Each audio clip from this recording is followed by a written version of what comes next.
White Electric Wizard, day 3 of the wave that we are in, the wave of human.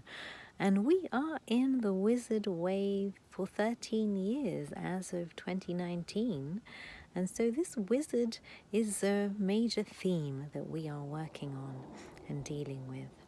And this wave of yellow human is speaking to the process of how we might activate that wizard. What does wizard mean? It sounds so fantastical, doesn't it? But it just means wisdom and knowledge. So wizard comes from the word wisdom, and it's the wisdom of heaven and earth. It's the wisdom of creation. It's the wisdom of energy. It's the wisdom of consciousness. It's the wisdom of self-mastery, really learning how to master ourselves so that we can be magical manifestors of reality. Step into our power to create reality by stepping into the wisdom of how to do so.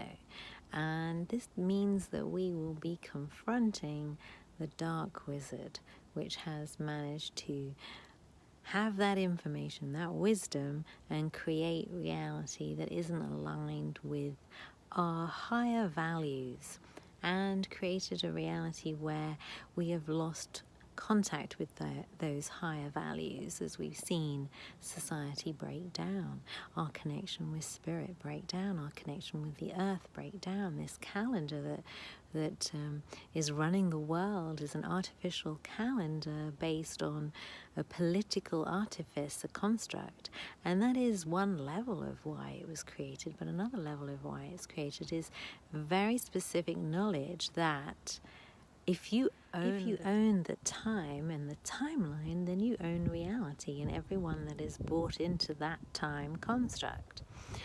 And so we need to connect with natural time in order to activate our true selves and our connection to our true selves. And we are spiritual beings having a human experience. We are much, much more than we realize, and we haven't had the knowledge to access that. And the knowledge that we've been given, our education, has been misleading us from the truth of how to discover who we are, how to be true to who we are, how to step into our power. And that is deliberate so that the knowledge is power, and the few have the knowledge and the few have the power over the many. But we are in a paradigm shift moment in our reality.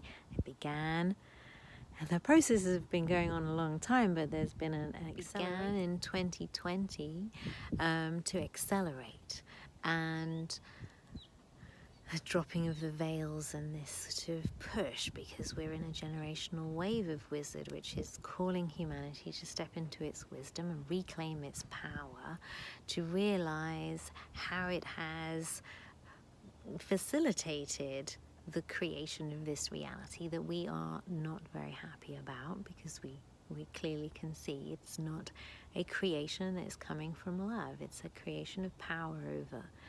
And so stepping into the wizard is going to mean that we are going to have to confront the dark wizard at some point. We're going to have to call back our power. We're going to have to say no. I am sovereign. I am a sovereign creator of my own reality. Leave. Because the dark wizard is a projection of our disowned power coming back at us for us to reintegrate. So at some point or other, we're going to have to collapse that reality where we separated ourselves into light and dark to play this polarized duality game. And so activating the wizard is what humanity is here for. And this is what this day is speaking to. Activating the wisdom so that we can really step into our power and fulfill our destiny. And we haven't been there because of the missing link of yesterday's energy, which is the Lunar Skywalker, that we have forgotten our divinity, we've forgotten our spirituality, and we've had a misdirection in many ways. And this is the time that we're in to get back onto the right path and the right alignment. Remember who we are, who we came to be, what humanity is and what this level of the game is, so that we can transcend it and move to the next level of the game and have a whole new experience as a humanity, which has never been achieved before, because this is the fifth world and we are on the transition point, the shift into the sixth sun level of consciousness, which is a totally different reality for us to experience embodiment without forgetfulness. So this, in order to really be able to get there, we're going to have to collapse this reality. And that's what's happening at this time, and that's why it's such an exciting time for humanity.